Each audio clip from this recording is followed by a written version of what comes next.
Rockstar Mr. Rock Loaster in the building, back with another one, aka Muhammad Speaks, man. So I seen a post today, right, from my homeboy, my partner, man, Big Crook, man. Shout out to my boy Big Crook, man. Bunch of time with him on Ferguson, right? So he put up a post, right? So the post says, "There's nowhere to cry alone in prison because, basically, you have no privacy, right?" And that runs deep, right?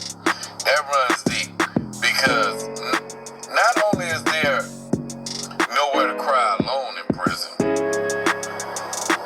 you are alone in prison. If you can understand what I'm saying. If you're up in here, man, you smash that like button, smash it, get subscribed up, man. You are alone in prison. I don't care how cool you are with individuals, because I already told you, your homies is not your friends, right? So I'm gonna tell y'all a story, man. I'm gonna tell y'all a story, man. I'm gonna tell y'all a story of how the treachery almost got me. This was at the end of my time, 2012. So, and this is from a dude, man, I've been knowing since 97, right? Been knowing him like 15 years. Never did no fake, no fraud stuff, right? Just let me tell you. So look, I just get out of lockup, right? Because I've been getting locked up. So I just told y'all that other story. I told you a few minutes about the dude with his eyebrows, right? When I got out of jail, my homeboy Blue Jay jammed me up like, what's going on? So we smoke him, right? This is the same day. I ain't been out of jail. Well, we call it jail. Yeah, you can go to jail in prison. We call it jail. But I was in transit. So go back, we smoke him, right? So I don't know what I was in jail for. They never came and, question us or nothing. I end up just writing home. And so when you in transit, right, y'all have your own box. The law comes by and get y'all mail, and then they put it in a transit box. But 9 times out of 10, your mail is not gonna go out because they don't see your mail, and then they gonna read it, and you telling them what's going on, and they gonna throw your mail away. So I had to wait for one of the homies to come through. They was working. They was on the broom, and I had to give him my mail and tell him, hey, look, take this mail, don't put it in that mailbox, man. Take it out and go put it in general population mailbox. That way it can go out, right? So once it got out, got to my family, whoop, they called down there, boom, they just let us all out of jail, right? It was like 4 or 5 of us, I can't remember. So I never knew what we went to jail for, and then that incident happened, boom, I put stuff down, go to the chat house. Blue Jay going off by him down here. I get right on the block. Look, what's going on with you? Look, okay, me, you. Hey, finna smoke him. Smoke him, right? A few hours later after that, 7, 8 o'clock, later on that day, I get a kite, right? So I get a kite telling me why I got locked up. So in the kite, it come from a big homie from 6-0, one of the supposed to be the shot caller from 6-0. It's my partner. I've been, did time with him all this time, right? So I'm like, damn. So in the letter, they saying, man, the reason why you got locked up, right? It was a little fool come over and say he was from California, say he was 7-something neighborhood. I had never heard of it. Whatever it was, I don't know, 7-6, I don't know what it was. Neighborhood, right? I took it immediately disliking to the dude. Immediate disliking to him. It was just something wrong about that boy. Something wrong about him. But the homie from 6-0, his mama from Cali, she hard. So, that's my boy. I rocks with him because your mama. His daddy from Cali too. His daddy, I believe, was 6'0". Anyway, he introduced him to me, right? So they end up, I believe, was in the kitchen, right? The little food fight, right? So the homie from 6'0" is supposed to be holding jiggers for the little dude from Cali, right? So another homie pull up like, yo, what's up? Oh, what? Boom, he got, oh, shit. Y'all already know what time it is. Y'all know what time it is. So I work at night, right? Only thing I know is the law's at my door. Muhammad, I'm like, what's up? Get up. I'm like, what's up? He's like, take your boxes out. Take my boxes out. Yeah, take your boxes out. I'm like, damn. So I strip and turn around. Whoop, whoop. All right, put your boxes on. Put your clothes away. Hand me your clothes. I hand him my clothes. Then shake my clothes down. Say, all right, put your clothes on. Put my clothes on.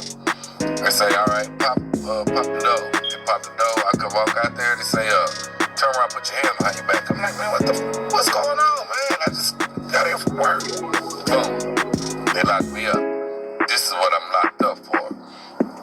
So that kite is telling me this is what happened, right? So the homie that was supposed to be the shot caller for 6'0" telling me, yo, he gotta go. So I'm like, oh yeah, all right, yeah, he gotta go. So what happened was, extra, this shit is hard. They both went and told them that, hey, Muhammad and a couple more homies, they gon' get us, man.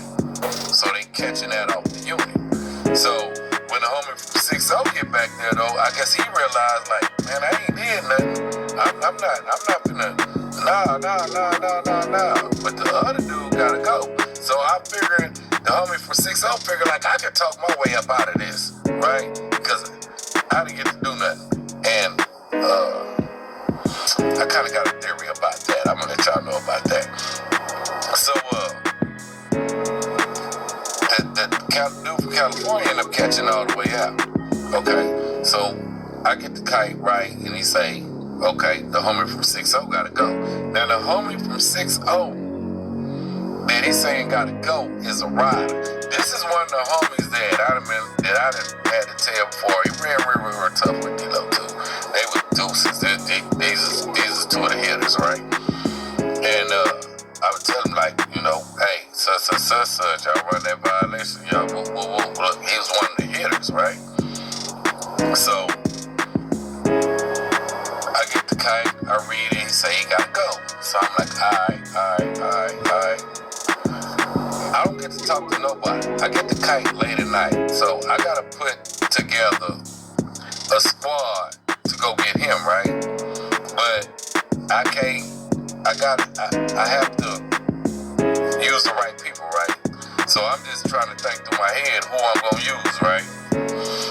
So the next day come, I get this kite like 8, 9 o'clock. I haven't told nobody. Nobody knows about this kite. Nobody. So I'm going to lunch. It's like 10:30, 11 o'clock. The homie from 6'0" that got the green light on called me to the window. Look how big, homie. Let me holler at you. So I go to the window and say, man, I heard you green lighted me. I say, what?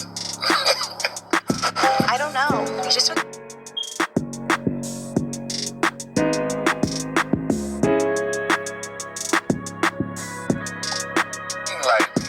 I say, what?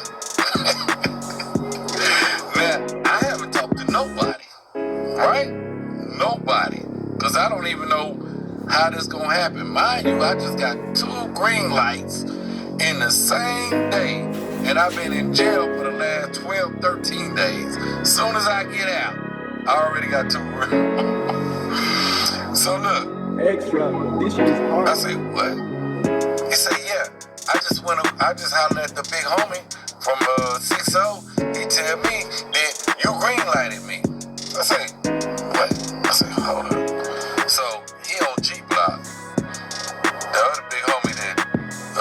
shot caller from 60 is on Two Door. And if y'all on Ferguson, y'all know who I'm talking about. He on Two Door, right?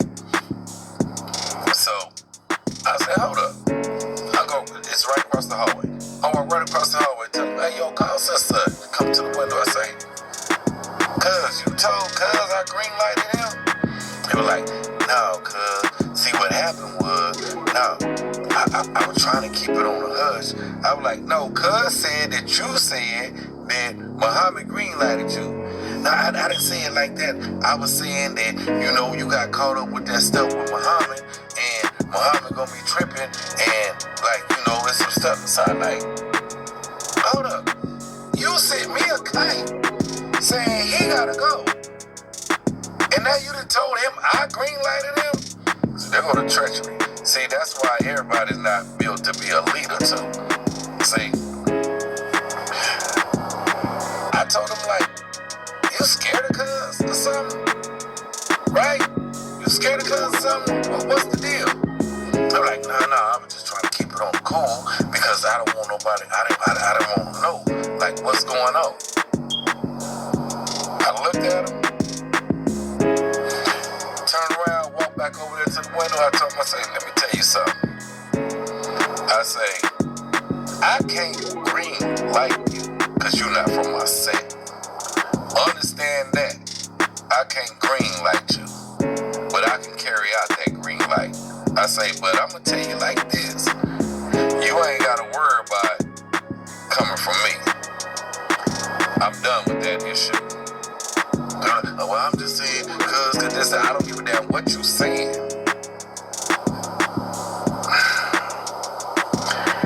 And it messed me up because this is a person, okay, so what y'all think happened? Y'all jump up in the comments. I think he threw me under the bus. I think that, I really feel like he threw the rocks and then hit his hands, right? I think they set me up, told me he green lighted, then went back and told him Muhammad green lighted you to try to keep the cheat off him because he wasn't man enough to stand up on his call, right? What y'all think? What y'all think, right? So I was already rolled, but I ended up getting rolled right after that because they locked me up, so they ended up taking my job. They ended up putting me on G Block with the little homie from 60. So after I put my stuff up, I go right back to the day room. I tell him, hey, yo, come here, let me holler at you. So he come over there, I say, I don't know what your involvement was in me getting locked up. So he started trying to explain it to me. He say, nah, man, I didn't have nothing to do with that. I didn't know what was going on. The homie went up in there, and the other homie come out like, yo, man, some funny stuff going on. Whoop-de-whoop, whoop-de-whoop. I didn't have nothing to do with that. And he said, this is what throws me off right here. He said that, man, let's go tell them that Muhammad and them gonna get us. So I went down there, and when I got down there, I was like, oh, nah, man, I don't want nothing to do with that. Don't that sound funny to y'all? Because what I'm thinking, y'all smash that like button and subscribe up, man. What I'm thinking is, this is what happened.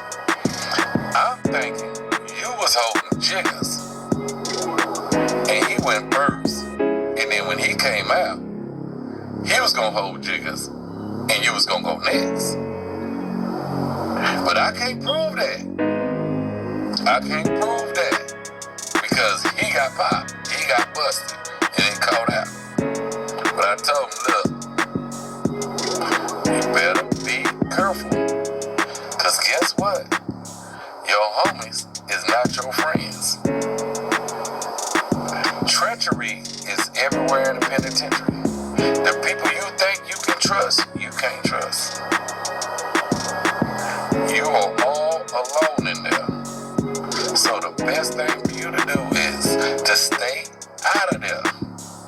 Stay out of there.